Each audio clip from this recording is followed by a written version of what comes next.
presentar, ¿vale? Aunque los conocéis seguramente de sobra los dos, pero a mi derecha tengo a Antonio Puentemayor, licenciado en Filología Hispánica, escritor con más de 30 novelas publicadas, con lo joven que es, aquí, asesor editorial y guía de circuitos turísticos, colaborador de distintos medios de comunicación, apasionado del teatro, en cuyo mundo ha formado parte como actor, director, investigador y dramaturgo. También es cofrade, hermano de San Gonzalo y del Cachorro, pregonero de distintos actos. El domingo que viene, ¿no?, vas a pronunciar el pregón de Navidad de la Asociación de Belenistas de Sevilla. Voy a hacer ya un currículum breve porque es que la historia de estos dos señores es para estar toda la tarde. Trianero y además antiguo alumno de este colegio de los Salesianos de Triana, al igual que Julio, y sobre todo, y al igual que Julio, activista cultural, mente inquieta y apasionada. Esto es muy resumido, ¿eh? El currículum de Puentemayor. Y muy resumido, y aunque lo conocéis de sobra, Julio Vela García, que tiene muchísimas cosas en común con Antonio, trianero también, cofrade, en su caso de la Hermandad de Santa Marta, y formado también en este colegio, al igual que Antonio, licenciado en Ciencias Físicas, completó además sus estudios superiores en realización de cine, televisión y espectáculos, y su pasión por el cine le ha llevado a escribir y dirigir varios cortometrajes solidarios, espectáculos musicales, videoclips de diversos artistas, documentales o la webserie 18.0 rodada aquí, ¿no? Sí. Y que mereció la mención especial en los premios andaluces de cine ASECAN. Este pasado verano fue además reconocido con algo muy emocionante, reconocido por el Ayuntamiento de Sevilla como Trianero del Año por contribuir a la difusión cultural e histórica de su ciudad, de Triana y de Sevilla, entre otros méritos. Y tras el éxito de la primera novela, La Congregación de la Granada, que espero que todos hayáis leído, y si no, tenéis que empezar ya, donde nos metió en un mundo fascinante de aventuras, en el que el misticismo y el arte se veían destinados a converger, Julio nos invita hoy nuevamente a adentrarnos en enigmas con los secretos de la Serenísima, una nueva trama con dos escenarios de gran calado histórico, que son Sevilla y Venecia. Una obra que además invita a averiguar el oscuro secreto que conecta la capital hispalense con la ciudad de los canales, con un ritmo trepidante, muy cinematográfico, una misteriosa e intrincada aventura de cuya lectura es imposible despegarse, y que tiene, pues, tiene historia, tiene arte, tiene intriga, tiene misterio, tiene espiritualidad, tiene humor. Bastante. ¿Cómo se hace? ¿Cómo se mezcla todo ese cóctel? ¿Cómo se resuelve todo eso? ¿Cómo se encaja ese puzzle? Pues Julio lo hace con absoluta solvencia.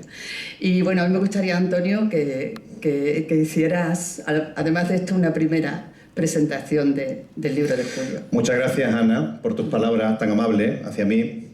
Lo primero que quería comentaros es darle las gracias a Julio por la invitación, porque sin saberlo, Julio, has hecho que me emocione, porque acabo de pisar este escenario, que no lo pisaba, no os lo vais a creer, desde enero del 95. ¿En serio? Que fue el año en que yo hice COU y gané un premio aquí en los festivales de playback, de Don Bosco. O sea, fijaros, ahora se va a hacer dentro de poquito, pues fijaros la pila de años, me da hasta miedo decirlo. Así que muchísimas gracias por la invitación, lo primero. Es un honor estar aquí, en el que es mi colegio. Yo llevo a gala ser salesiano, lo llevo por toda España, por todos los lugares donde voy, y ser seguidor de Don Bosco, llevo en el corazón a María Auxiliadora, y que esté hoy aquí con mi amigo Julio. Yo estudié con tu hermano, estuvimos juntos toda la etapa escolar, y ahora pues la literatura nos ha reencontrado, ¿verdad? ¿Qué os puedo contar de Julio? Bueno, pues que es una persona con una preparación extraordinaria. Los que lo conocéis sabéis que además de su formación es una grandísima persona, que para mí es lo más importante. Y le comentaba en la puerta que yo no sé, Julio, de dónde sacas el tiempo para hacer, ¿verdad, Ana? Una obra como esta. Sí, me parece increíble. Sí, es increíble, ¿no? Y yo creo que esa es la primera pregunta que te haría, ¿no? Que te haría cualquiera, ¿no? ¿Cómo eres capaz de poder compaginar la dirección de este colegio, tus clases, tus cursos de formación, todas las reuniones, eventos en los que estás, y encima escribir un librazo como Los secretos de la Serenísima? Pues primero, muchas gracias a los dos por vuestras palabras.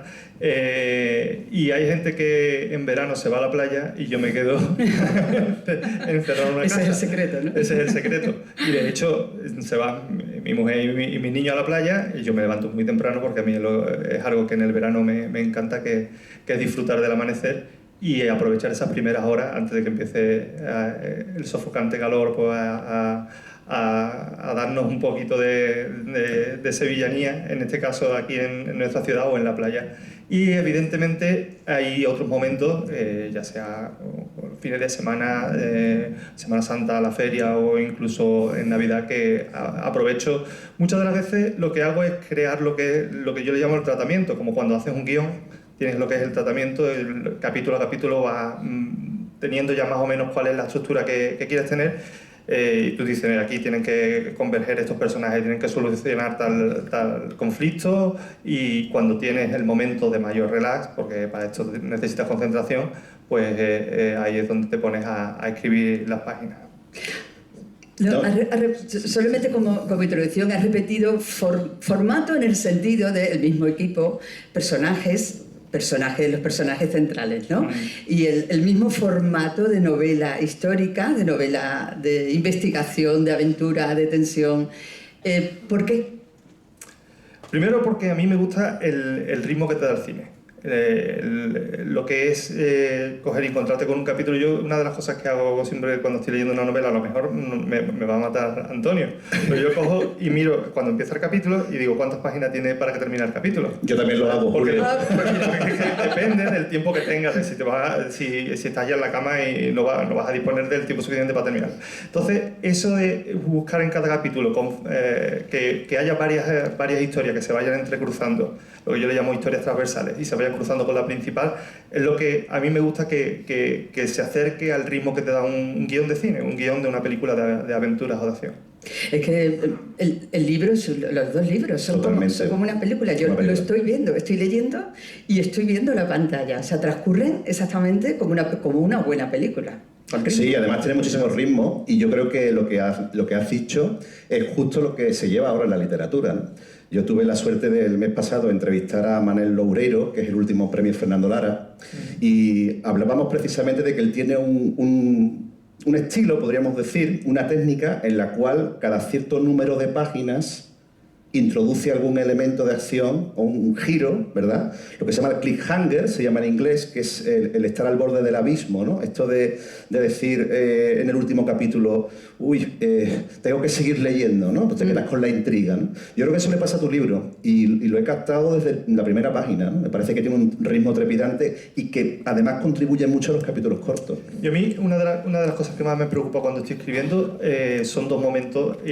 La primera frase con la que tienes que empezar un capítulo y cómo lo tienes que terminar. Por eso porque el terminarlo es lo que te va a ayudar a enganchar al lector para que siga en el siguiente capítulo y no lo deja el libro abandonado o lo sustituya por la televisión o por cualquier otro tipo de divertimento, por así decirlo.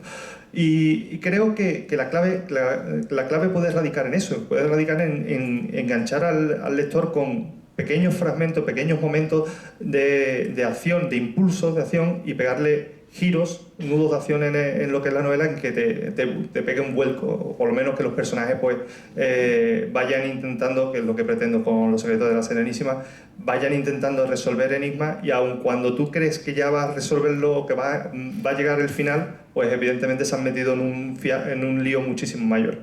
Es una cosa muy admirable porque hay una profusión de información histórica y artística increíble. Pero eso va volando con la acción, o sea, va entrando con la acción. Eso todo leído, a lo mejor de seguido, sería un libro importante, ¿no? Pero la información, la documentación entra de una manera absolutamente fluida. Totalmente, se entrelaza muy bien con la trama. Perfectamente. ¿Qué porcentaje de documentación, de tiempo de documentación hay ahí, Julio? Pues hay, páginas y páginas yo tengo muchísimos borradores, pero a ver cómo lo explico. Hay una serie de elementos históricos cuando tú eliges, por ejemplo, Venecia, porque yo Sevilla lo tenía muy claro. Sevilla, yo soy un enamorado de Sevilla, evidentemente cada rincón pues me fascina. Pero Venecia no es como Sevilla, en el que yo termino el colegio a las 2:30 y tengo la mejor formación a las 4:30 y tengo ahí un par de horas. Digo, en vez de comer me voy a dar una vuelta por el Alcázar. Yo no puedo irme a Venecia a documentarme. Claro. Y entonces tienes que ir recopilando la documentación casi en cuentagotas. Cuando has conseguido ir, yo he cogido incluso, habréis visto que hay mucho no solo de historia, sino también de leyenda y de leyenda oscura, porque tanto Sevilla como Venecia se parecen mucho en esas leyendas. Pero claro, esos libros no existen aquí en Sevilla. Entonces, una de las veces de la visita que yo tuve en Venecia, una guía, yo ya sabiendo que estaba trabajando con esto en Venecia, me aconsejó un libro, y solo está en italiano, pero el italiano lo entiende fácilmente. Y tengo multitud de libros y multitud de documentos para poder llevar a cabo lo que es la parte histórica sin meter unos fiascos que alguien, un historiador del arte o un historiador coja y te diga, aquí metí una bacalá. Eso te iba a preguntar, porque no ha sido tu formación académica, ni la historia ni el arte, y sin embargo hablas continuamente de historia del arte. ¿Te ha corregido alguien alguna vez, algún historiador? Pues, curiosamente, esa misma pregunta me la hizo en una entrevista, me la han hecho en una entrevista hace una semana. Por suerte no. Pero yo sé dónde he metido algunas cosillas porque me interesaba llevarme la historia a mi derrotero. Alguna licencia, ¿no? Esa licencia, evidentemente. Pero por el momento no, aunque sé evidentemente que cuando alguien lo comentó al principio, de que no nos olvidemos de que es una novela de ficción. Una novela de ficción con un trasfondo histórico. Pero lo que transcurre entre los personajes, evidentemente, es inventado. Lo único que no puede ser inventado, porque es imposible inventarse, son dos ciudades tan bonitas como son Sevilla o Venecia. Julio, yo quería preguntarte un poco por los personajes, que para los que no hayan leído La Congregación de la Granada, que les recomendamos tanto Ana como yo, porque es una novela trepidante, una novela que engancha muchísimo, que nos habla además de una congregación que existió de verdad, que todavía queda algún vestigio en la Catedral de Sevilla. Es una novela que yo creo que a la gente joven especialmente, yo creo que le puede servir para conocer un poco esa Sevilla, ¿no? Gloriosa, ¿no? Del siglo de oro. ¿Pensaste desde el principio recuperar los personajes? ¿Hay una evolución? No sé, háblanos un poquito de eso.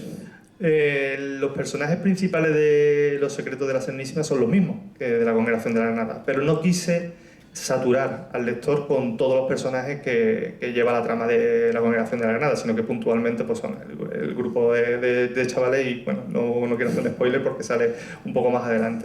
Pero sí que es verdad que cuando tú ya has escrito, porque la primera novela llegó a 700 páginas que tuve después que recortar, esta novela también no fue la editorial quien me mandó a recortar, sino que ya directamente yo sabía lo que tenía que hacer, porque ellos me lo habían explicado. Entonces le dije, yo creo que ya está perfecta en cuanto a su longitud. Y viendo el tema de los personajes que pasan de la Congregación de la Granada a Los secretos de la Serenísima, maduran mucho, es decir, es completamente distinto. Cada uno le añade algo a la historia, porque habéis comentado, por ejemplo, el humor. Es decir, tú cuando estás pensando en sarcasmo, pues yo estoy pensando en un personaje al que le va a pasar todo mal. Evidentemente le tengo que colocar la mala suerte del malfario desde el principio de la novela. La persona que es sensata y que tiene sus datos históricos, la persona que lleva todo lo que es el cotarro del arte y que es conocedora de todos los monumentos, las esculturas, las pinturas. Sí, cada personaje ha madurado. De hecho, no solo ha madurado, sino que evidentemente en las relaciones personales madura mucho más en Los secretos de la Serenísima, pero no puedo avanzarlo porque lo vais a ir conociendo conforme desgranéis los capítulos. Pero algo de la historia sí podemos hablar. Todo sí, empieza, claro. O sea, de la vinculación entre... Porque, ¿por qué Venecia? ¿Por qué es Venecia la ciudad elegida en esta ocasión? Bueno, yo ya, como se hacen los guiones, hay que sembrar para recoger. Y yo ya sembré en la Congregación de la Granada, porque en el último capítulo de la Congregación de la Granada doy una pista de dónde va a ser la siguiente ciudad. Es verdad. Y hay quien no se ha dado cuenta todavía que la foto que aparece en la lengüeta, no en la Congregación de la Granada, que es distinta, la foto es distinta, aunque es en Venecia, pero la foto que aparece en la Congregación de la Granada es con la Basílica de la Salud de detrás, de Venecia. Sí, yo ya iba soltando pistas de dónde podía ir, porque ya yo llevaba ya en mente bastante avanzada la historia de los secretos de la Serenísima cuando se publica la Congregación de la Granada. Si no, es imposible que en 2 años consigas escribir una novela como esta. Entonces empieza una boda, ¿no? Claro, efectivamente. Hay temas muy sevillanos al principio. Comenzamos en el barrio del Arenal. Y bueno, y nos trasladamos a una Venecia que a mí me ha fascinado, Julio, porque es una Venecia popular por un lado, pero por otro lado también muy culta, ¿no? Porque se nos habla de ópera, se nos habla de arte, se nos habla de política. Hay que entender también el propio título, ¿no? Los secretos de la Serenísima. A mí me gustaría que le explicaras al público qué es la Serenísima, ¿no? Que me parece un título precioso y que yo creo que hay que explicar para entender un poco también el equilibrio de la obra. Pues es una palabra que yo la dudaba cada vez que la miraba, porque el título, y eso lo sabe mi mujer, que lo ha conocido de primera mano y ha leído todos los borradores, siempre le he llamado así. Sin embargo, estuve tentado en coger y decir, es que Serenísima es muy complicado de escribirlo, es que hay gente que no va a saber cómo escribirlo a lo mejor, ¿sabes? Porque se escribe con una S, con 2 S como en italiano. La República de la Serenísima, antes de lo que, y ahí es uno de los nudos de acción que transcurre en el libro, que fue la caída de la Serenísima allá con la invasión napoleónica, cosa que también vivimos nosotros, pero unos años posteriores aquí en Sevilla. Pues fue por así decirlo, la pérdida de una de las ciudades más influyentes en el comercio de la parte del Mediterráneo, igual que nosotros éramos la conexión con las Indias, e incluso en las cruzadas, porque Venecia fue fundamental en el tema del paso a las cruzadas. Es una ciudad que tiene de todo. Tiene su parte bella, positiva, pomposa. Yo meto a los personajes queriendo en el último fin de semana del carnaval, que también claro, es algo que yo lo he vivido y que me fascina. Pero también tiene su doble vertiente, es decir, es una ciudad que te puede llegar a encantar o poder llegar a pensar de ella que es casi como un parque temático. También es una ciudad que ha vivido, si hoy en día tuviéramos que hablar, como por ejemplo se habla de Las Vegas, de la ciudad del pecado, Venecia o Sevilla en la época de las Indias, de cuando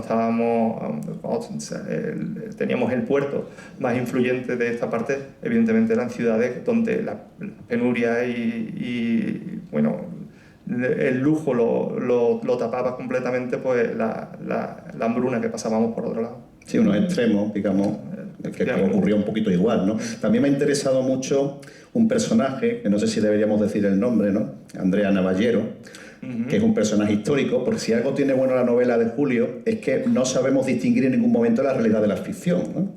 En el caso de Andrea, bueno, pues formó parte de la corte de Carlos V, de su cortejo nupcial, que tuvo además lugar en Sevilla, la boda, ¿no? ¿Cómo llegas a estos personajes, Julio? ¿Tú habías leído previamente mucho sobre este tema? Bueno, no es un spoiler, porque aparece al principio prácticamente, pero uno de los mejores puntos de conexión entre Sevilla y Venecia históricamente fue la boda de Carlos V con Isabel de Portugal, la gran boda. Hoy se llamaría la boda del siglo, no, la boda del milenio. Y Andrea Navallero pues fue el embajador que vino de Venecia, y en aquel momento pues tanto Carlos V con el Dogo de Venecia pues tenían unas negociaciones, porque estamos hablando de una época en la que estaba la Liga de Coñac. Eso es, el Concilio de Trento, que también pues, Carlos V pues envía a Diego Hurtado de Mendoza como embajador allí. Hay una serie de personajes que conectan muy bien Sevilla con Venecia. Costó trabajo encontrar la conexión, ¿eh? No digo que fuera fácil, porque históricamente no son dos ciudades que tengan una relación muy cercana, porque por ejemplo Tiziano, le he encontrado relaciones Tiziano con Francisco Pacheco. Francisco Pacheco se inspiró muchísimo en la pintura de Tiziano. Velázquez se fue a Italia, y uno de los lugares donde paró más tiempo para visualizar y percatarse del arte que había era allí, no solo en la Toscana, en Florencia, sino en Venecia.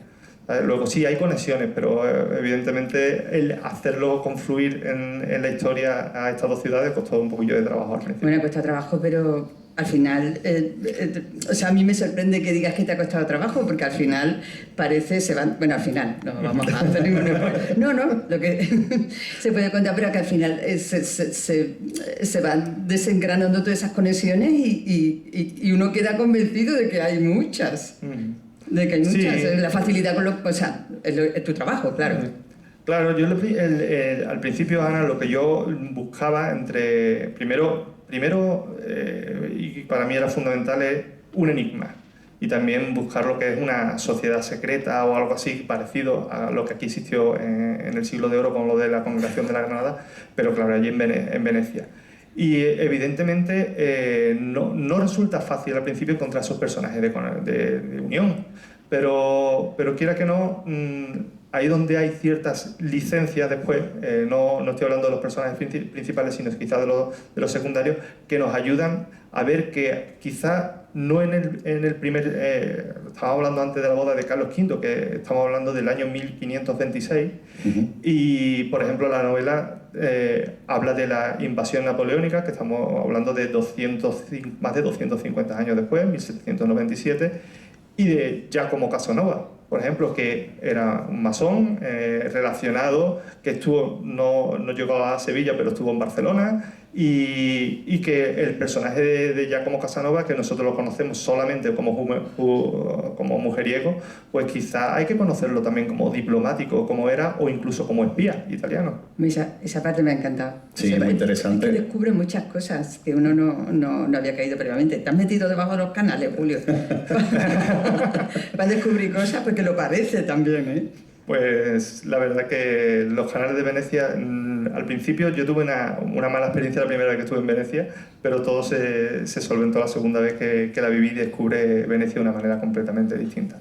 Y lo más bonito que ya desafortunadamente eso no podemos decir de Sevilla, porque ya perderse por Sevilla es complicado. Sí. Pero todavía queda algunas calles de la judería donde te puedes perder de una manera preciosa. Pero en Venecia lo mejor es no llevar rumbo, porque además el GPS no funciona, porque las calles son tan estrechas que fácilmente te confunde con la siguiente y te crees que hay salida. Así que lo mejor es perderte entre calles, canales o fondamentas, que son las calles que van junto al canal, como es la fondamenta de Andrea Navajero. A mí me dio clase de latín don Valentín Fuente, un mítico salesiano, ¿verdad? Estaría orgulloso de ti, don Valentín, porque bueno, el despliegue que haces de latín en la obra es increíble. Google ayuda mucho también ya hoy en día, y también los profesores que tengo aquí en el centro, que les hacía consultas para ver si Google, el traductor de Google, pues me lo estaba haciendo de la manera adecuada. Y la verdad que sí, yo no soy de humanidades, yo soy de ciencias y pura. Pero sí que es verdad que siempre me ha llamado la atención cuando tuve alguna lápida, algún mármol o cualquier símbolo que haya en el suelo, que Venecia está repleto de ellos, pues saber qué es lo que dicen. Es bonito también eso, el didactismo que tiene la novela, Julio, ¿eh? Cómo le enseñas a los chavales, porque como ya he comentado antes, yo creo que es una novela muy apta para la gente joven, ¿no? Ya en la Congregación de la Granada yo me sentía un chaval, era como volver atrás en el tiempo, jugar en una gincana, lo planteaste como una gincana. Yo participé en las míticas gincanas de la Cruz Campo, ¿no? En los años 90, tú también, ¿verdad? Sí. Y esta la planteas como un escape room prácticamente, ¿no? Que es como la evolución natural de la gincana y que en cierto modo también puede servir para que los jóvenes se enganchen a esta obra. Yo creo que sí, yo creo que hoy en día lo que tenemos que buscar es que los jóvenes se enganchen a la lectura, que es algo que desafortunadamente lo vamos perdiendo, y como docente pues mi labor también es contribuir en eso. Pero evidentemente hay que llamarle la atención con algo actual, y yo, como tú bien has comentado, pues planteo cada situación en la que se encuentran inmersos los personajes como si fuera una escape room y tengas que resolver un enigma detrás de otro para conseguir salir de esa situación. Y hay actualidad, hay elementos absolutamente de último todo, y hay, no quiero desvelar, estoy ahí midiendo las palabras, pero pero se nota muchísimo que Julio es un maestro absolutamente vocacional y motivador. Sí. Se nota muchísimo y en el libro se ve todo eso que está resaltando Antonio. Y a mí me gusta también como físico soltar alguna pullita científica, como física, en ese caso. Muchas de ellas, la Congregación de la Granada estaba repleta de ellas, pero cuando le metí el tijeretazo a la novela dije, esto me lo tengo que eliminar. Pero esta me ha dado pie a que pueda utilizar mucho de esa parte, porque conforme va desarrollándose, yo siempre lo digo, hay situaciones en las que se van a encontrar los personajes que es muy poco probable que sucedan en la naturaleza, pero no significa que sean imposibles. Y de eso trata una de las partes de la física, como es la física cuántica, con su faceta probabilística, que a mí me encanta, y entonces evidentemente me la he guardado para ciertos momentos y situaciones de Es que es muy bonito porque usa todas sus cartas, usa las cartas de su formación, las cartas de su pasión, las cartas de las cosas que le gustan, las cartas de su profesión, lo usa todo. Y las cofradías, que no faltan. Y las cofradías. Las cofradías están presentes, ¿verdad? En los pequeños detalles, en las conversaciones de los personajes, ¿no? Cuando dicen la salud y buen viaje, ¿no? Ese es un Cristo de Sevilla, ¿no? Son esos detalles tan bonitos que vas enlazando para que el lector, que evidentemente es un lector universal, no tiene por qué ser sevillano, pero siempre ese guiño a la ciudad de Sevilla, yo creo que es una cosita muy especial, ¿no? Tengo que dejarlo caer, lo siento, pero yo creo que es defecto de formación, pero me lo pide el cuerpo. Cuando estoy escribiendo, pues soltar alguna como artibles que somos todos aquí en esta ciudad, pues evidentemente tenemos si tenemos la oportunidad, pues lo soltamos. Y no, has comentado una anécdota muy curiosa porque es el final de un capítulo y tal como lo escribí la primera vez, digo, esto se tiene que quedar así. Totalmente. Me encantó. Estoy mirando la portada de ese encuentro, la pista de la siguiente. Yo te lo iba a decir porque la portada es preciosa, ¿verdad? La pista de la siguiente, estoy aquí, digo, a ver, lo miraré después con lupa. Sí, yo no sé qué cuadro habéis elegido, si ha sido idea de Rosa, ha sido idea tuya. Yo me lo encontré ya, pero la verdad que la editorial ha tenido un acierto enorme.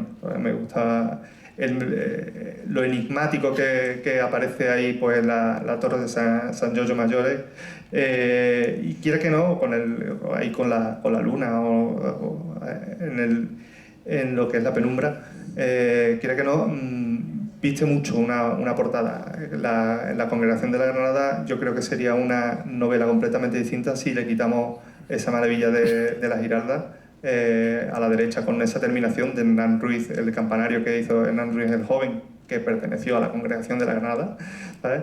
Pues creo que la portada viste mucho también de la novela y es importantísimo.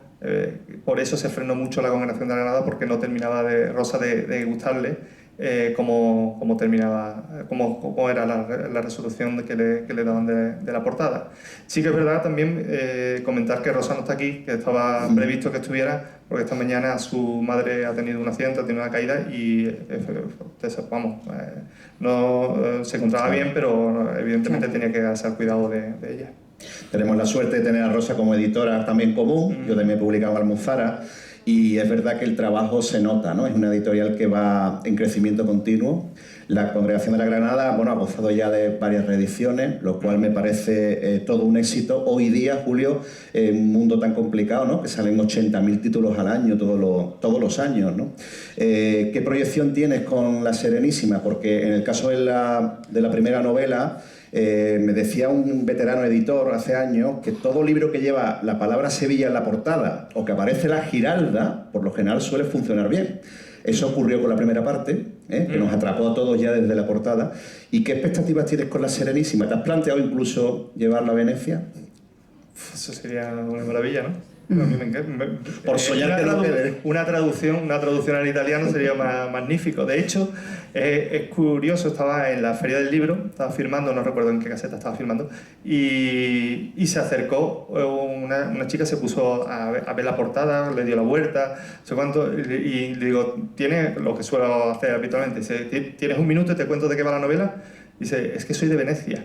Y empezó a ojearla y a abrirla. Dice, aquí hay muchos datos y lenguaje que es muy cotidiano nuestro, porque si os dais cuenta hay mucha cursiva. Sí, Ese fue sí. uno de mis temores, el poner tanta cursiva y tanto italiano, porque también te puede meter ahí en contramano. Y esa imagen del interés que presentó esa chica me llamó mucho la atención y digo, sería una auténtica maravilla tener la obra en italiano y que los venecianos pues se interesen por una ciudad como Sevilla también, porque no? mezclo las dos. ¿Por qué no, verdad, ¿Por qué Ana? no? Claro. Nosotros, verán, ya estamos interesados en Venecia, ¿por qué no se van a interesar ellos en Claro que Sevilla? Bueno, no hemos hablado, Los Guardianes de San Rocco, el subtítulo de la novela. Otro misterio. Otro misterio, pero eso ya sí que hay que desvelarlo un poquillo conforme va avanzando la trama.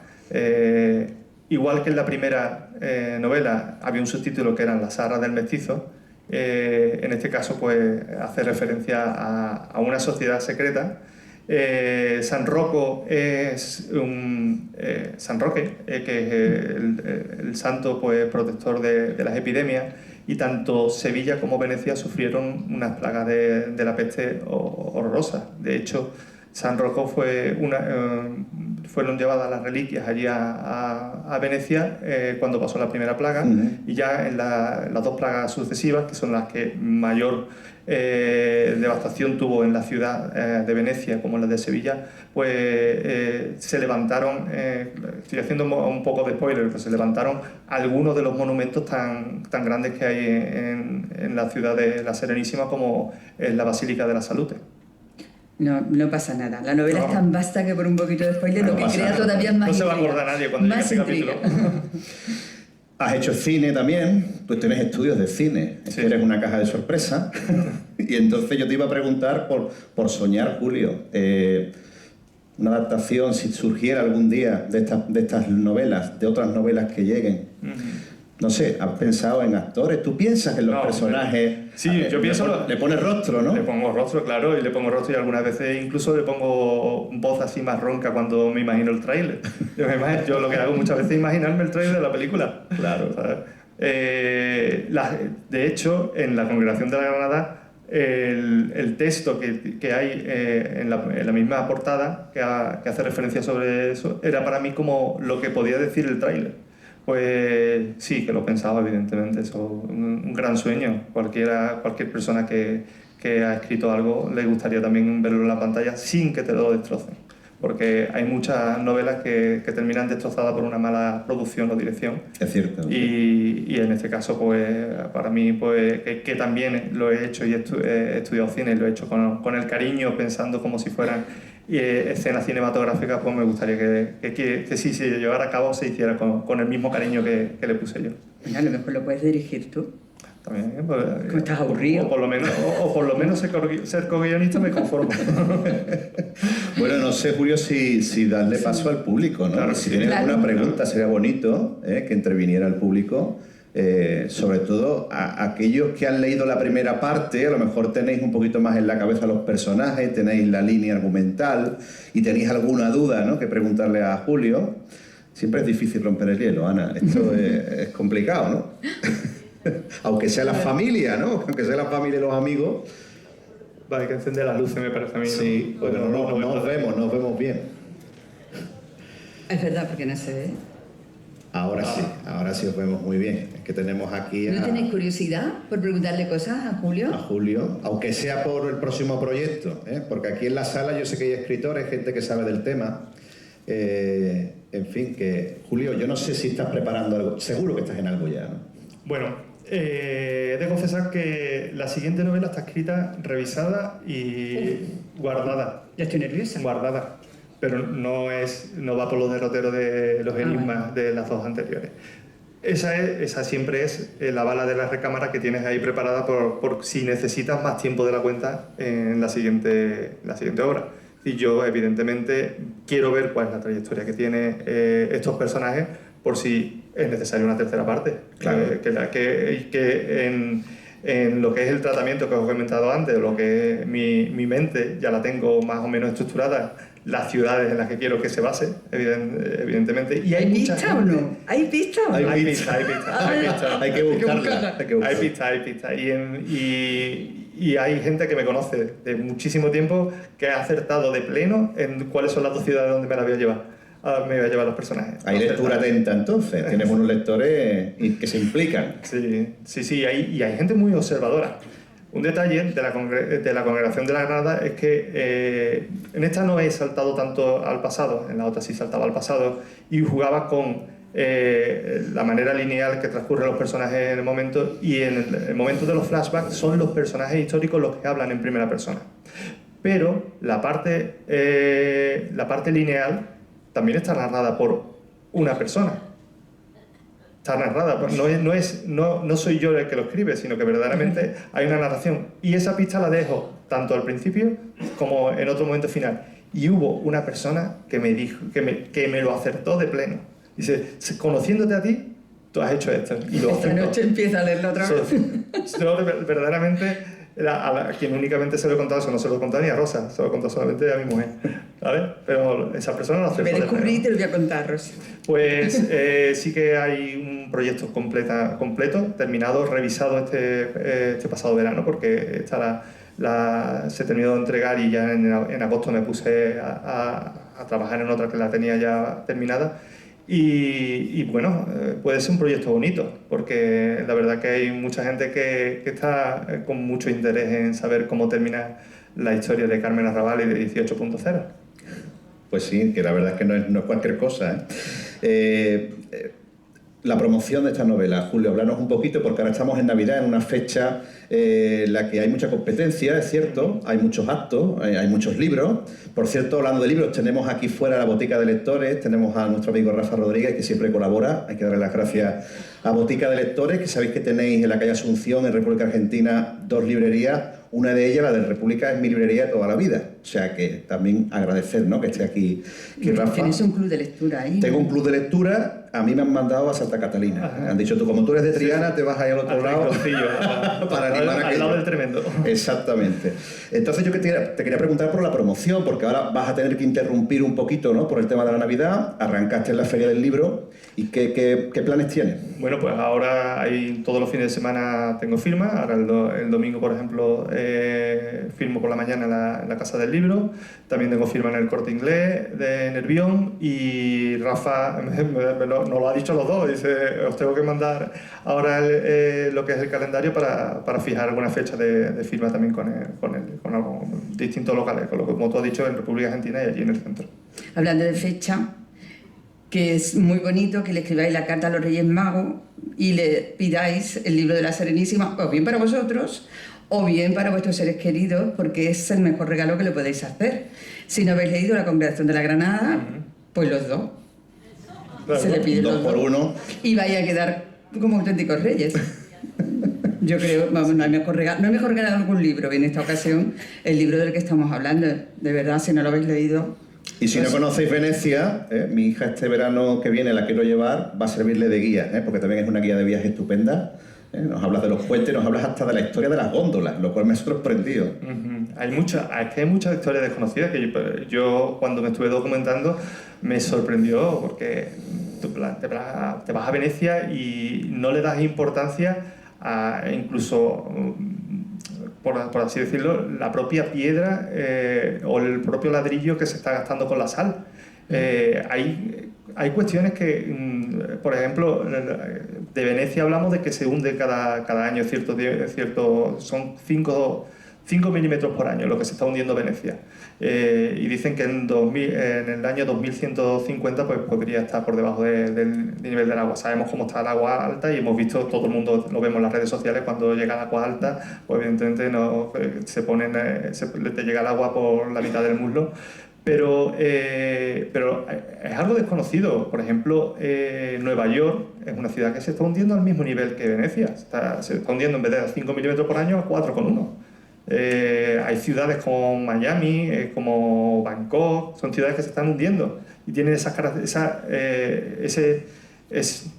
el haber nacido en unos pilotes y haber crecido la ciudad de una manera muy similar a cómo están construidas partes aquí en Sevilla también, para salvar Pues la Alameda de Hércules era Sí, otro antiguamente punto una en común, laguna. claro, que tiene Sevilla con Venecia, ¿no? La propia configuración geográfica. Tú explicas muy bien esos pilotes que hay en Venecia, tan curiosos, donde todo el mundo se hace las fotografías, ¿no? Donde atracan las góndolas.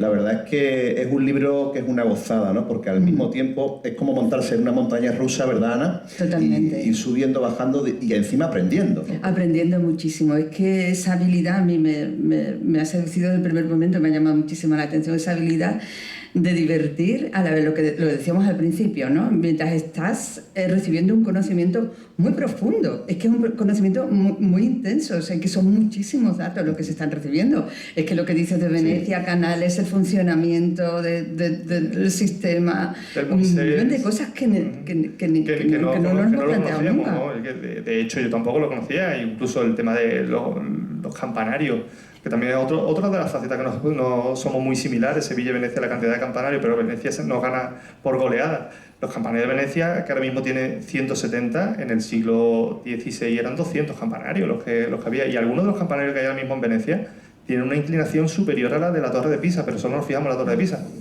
¿sabes? Pero hay campanarios como el de San Stefano, San Giorgio di Greci, de Grecia, que son campanarios que están completamente, parece que se te van a caer encima.